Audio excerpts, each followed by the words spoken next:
မင်္ဂလာပါခင်ဗျာတအူးတောက်ကြ channel ကနေပြန်လဲကြိုဆိုလိုက်ပါတယ်မိတ်ဆွေတို့ကခရီးသွားရတာကိုဝါသနာပါကြလာဗျကဘာပေါ်မှာလှပတဲ့နေရာတွေအများကြီးရှိပေမဲ့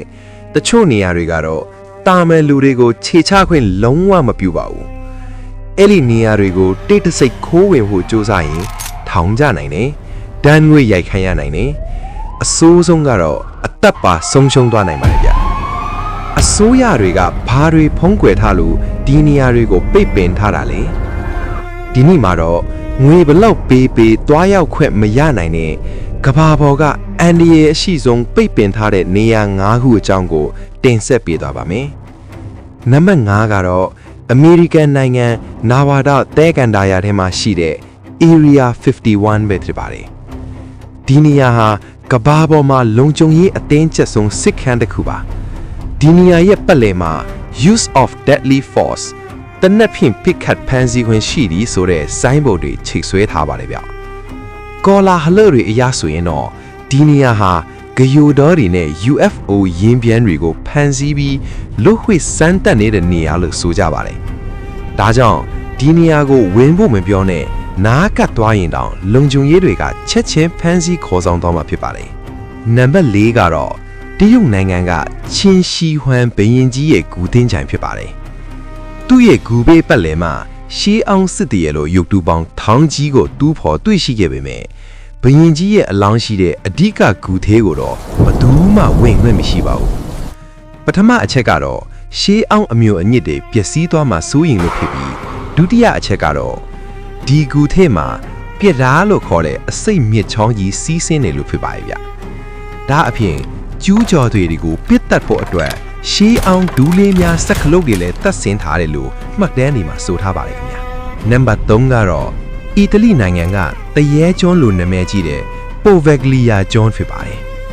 ရှေးခေတ်တုန်းကပလိတ်ယောဂါဖြစ်တဲ့လူတွေကိုဒီကျွန်းပေါ်လာပို့ပြီးမီးရှို့တပ်ဖြတ်ခဲ့ကြပါတယ်လူပေါင်း3,600လောက်ဒီကျွန်းပေါ်မှာတည်ဆုံးခဲ့ရပါတယ်ဗျ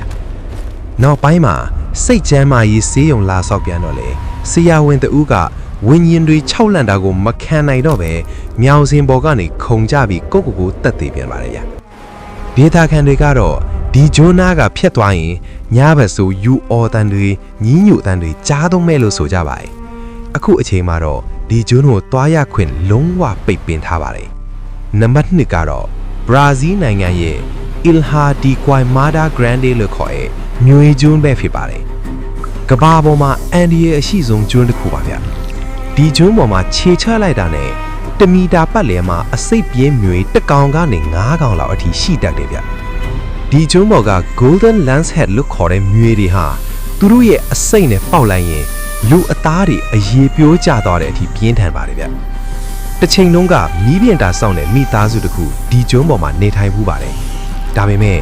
တညမှာတော့မျိုးတွေကပဒင်းပေါက်ကနေအိမ်ထဲဝင်လာပြီးမိသားစုလိုက်ကြိုက်တက်တာတော့ခံလိုက်ရပါတယ်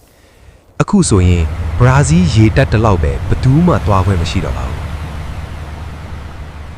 နံပါတ်1ကတော့အိန္ဒိယပိုင်း North Sentinel ကျွန်းလည်းဖြစ်ပါတယ်ဒီကျွန်းပေါ်မှာနေထိုင်တဲ့လူရိုင်းတွေဟာလွန်နေတဲ့နှစ်ပေါင်း6,000လောက်ကနေအပြင်ကဘာနဲ့အဆက်အသွယ်ပြတ်ပြီးနေထိုင်လာကြတာပါသူတို့ဟာကျွန်းနာကတ်လာတဲ့ဘသူကိုမှလှန်တွေများတွေနဲ့ပြစ်တက်လေရှိပါတယ်2018မှာတော့ဂျွန်ချောင်းဆိုတဲ့အမေရိကန်သာသနာပြုကဒီကျွန်းပေါ်ကိုခိုးဝင်ဖို့ကြိုးစားခဲ့ပါတယ်။ရလဒ်ကတော့ကျွန်းပေါ်ခြေချပြီးမကြာခင်ပါပဲလူရိုင်းတွေကဝိုင်းဝန်းပစ်တတ်တာကိုခံလိုက်ရပါတယ်။သူ့ရဲ့အလောင်းကိုတော့ဒီနေ့အထိပြန်ယူလို့မရတော့ပါဘူး။ကဲမိတ်ဆွေတို့ကအခွင့်အရေးရမယ်ဆိုရင်ဒီနေရာ9ခုတည်းကဘယ်နေရာကိုစွန်းစားပြီးတွားကြည့်ကြလဲ။ comment မှာဖြေပြပေးပါဦးဗျာ။နောက်ထပ်လည်းဒီလိုထူးဆန်းတဲ့ဗီဒီယိုတွေကြည့်ဖို့တဦးထောက်ကြ channel ကို subscribe follow လုပ်ထားပေးပါအောင်ခင်ဗျာအဆုံးထိလိုက်ပါကြည့်ရှုပေးသူအဦးတယောက်ချင်းစီတိုင်းကိုကျေးဇူးအထူးတင်ရှိပါတယ်နောက်ထပ်ဗီဒီယိုမှာပြန်တွေ့ကြပါမယ်